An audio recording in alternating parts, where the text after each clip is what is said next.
भारत और चीन के बीच हुई हिंसक झड़प में भारत के 20 जवान शहीद हो गए, जिससे भारतवासियों के सीने में आग की लहर सी दौड़ पड़ी है। फिर एक बार 1962 की याद ताज़ा कर गई है, जिसके मद्देनज़र यह देखा गया कि भारत के प्रत्येक अंचल में लोग चीनी सामानों का बहिष्कार करते हुए शहादत की मांग कर रहे हैं। जगद्दल के 16 नंबर वार्ड में भी इसी प्रकार की छवि दिखी।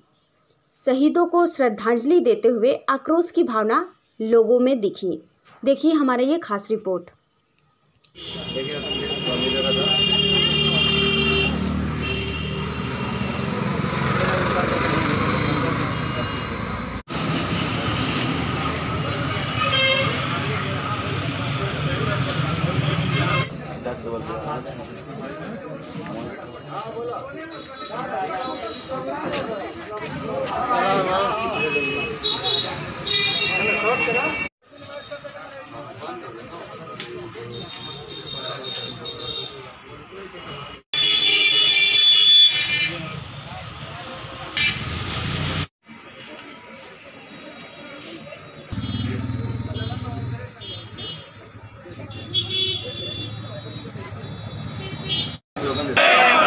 भारतीय सेना जिंदाबाद, जिंदाबाद, जिंदाबाद। इंडियन आर्मी जिंदाबाद, जिंदाबाद, जिंदाबाद। भारत माता की जय, भारत माता की जय। धोखेबाज चीन मुर्दाबाद, मुर्दाबाद, मुर्दाबाद। धोखेबाज चीन मुर्दाबाद, मुर्दाबाद, मुर्दाबाद। शैतान चीन मुर्दाबाद, मुर्दाबाद, मुर्दाबाद। भारत माता की जय, भारतीय सेना जिंदाबाद, जिंदाबाद, जिंदाबाद। इंडियन आर्मी जिंदाबाद, जिंदाबाद, जिंदाबाद। क्या बोलना चाहेंगे आप इस भावपूर्ण श्रद्धांजलि के लिए?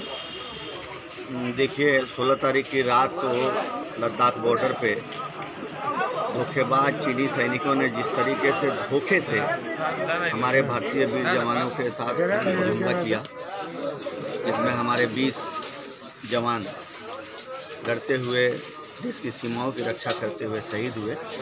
इस बात का मुझे पूरे देश की जनता को बहुत दुख है। हम लोग आज उनको श्रद्धांजलि देने के लिए यहाँ पे इकट्ठे हुए हैं। उनको हम लोग सादर नमन करते हैं और हम लोग शपथ लेते हैं कि आने वाले दिन में हम लोग इस धोखेबाज चीन को सबक सिखाने के लिए, चीन की इकोनॉमी को बर्बाद करने के लिए हम लोग चाइना के सामान का पूरी तरह से बहिष्कार करेंगे और हम लोग आइंदा दिनों में चाइना के किसी भी प्रोडक्ट का इस्तेमाल नहीं करेंगे और लोगों को भी इस बात के लिए जागरूक करेंगे कि जाने अनजाने में भी चाइना के प्रोडक्ट्स का हम लोग खरीदारी और इस्तेमाल न करें। तो क्या केवल बॉयकॉट ही काफ़ी है? नहीं, बॉयकॉट काफ़ी नहीं है। आम जनता के हिसाब से हम लोग, जनप्रतिनिधि के हिसाब से हम लोग ये कर सकते हैं, करवा सकते हैं। बाकी बॉर्डर की जो पॉलिसी है, देश की सीमाओं की जो पॉलिसी है, वो रक्षा मंत्रालय है, प्रधानमंत्री हैं, नेतृत्व है, वो लोग निर्णय लेगा और उचित समय पे चीन को सही जवाब भी दिया जाएगा। ऐसा नहीं है कि हम लोग कहीं से भी कमज़ोर हैं या हमारे पास हथियारों की कमी है।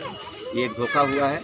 इस बारे में भी प्रधानमंत्री लेवल पर बातचीत चल रही है और निश्चित रूप से चीन को भी सही समय पर सबक सिखा दिया जाएगा। देश शहादत का बदला मांगती है। अब जो भी वीर सपूत, जो भी वीर गति को प्राप्त किए हैं, उनके खून का बदला चाहती है। इस बारे में क्या बोलेंगे? ये हम भी चाहते हैं और पूरा देश भी चाहता है और ये बहुत ज़रूरी भी है कि अगर देश के 20 जवान शहीद हुए हैं तो उनके भी कम से कम 200 जवान हमारी तरफ से मारे जाएं कम से कम। ये होना है और ये बहुत जल्दी होगा। तो क्या सरकार को वैसे ही कदम उठाना चाहिए जिस तरह से सरकार ने पाकिस्तान के खिलाफ कदम उठाया था? निश्चित रूप से कोई भी देश जो हमारे खिलाफ हमला करता है, हमारे साथ विश्वासघात करता है, उसके साथ बिल्कुल दुश्मनों जैसा ही सलूक होना चाहिए और उनको सबक सिखाना जरूरी है। টিভিএস অথরাইজড ডিলার এবং বিশ্বস্ত service centre new auto centre. এখানে সবসময় পাবেন টিভিএস কোম্পানির সমস্ত মডেলের 2 হুইলার গাড়ি, তাও একদম সঠিক দামে এবং সহজ ফাইন্যান্সের সাথে। মাত্র 1 ঘন্টায় গাড়ির বীমা করে দেওয়া হয়। এখানে পাবেন প্রত্যেকটি গাড়ির উপরে আকর্ষণীয় উপহার। অফার স্টক থাকা পর্যন্ত। 62 east Ghoshpara road, Atpur petrol পাম্পের পাশে, ওয়েস্ট বেঙ্গল 743128। এখানে যত্ন সহকারে সার্ভিস করা হয় এবং টিভিএস এর সমস্ত স্পেয়ার পার্টস পাওয়া যায়। আজই চলে আসুন নিউ অটো সেন্টারে।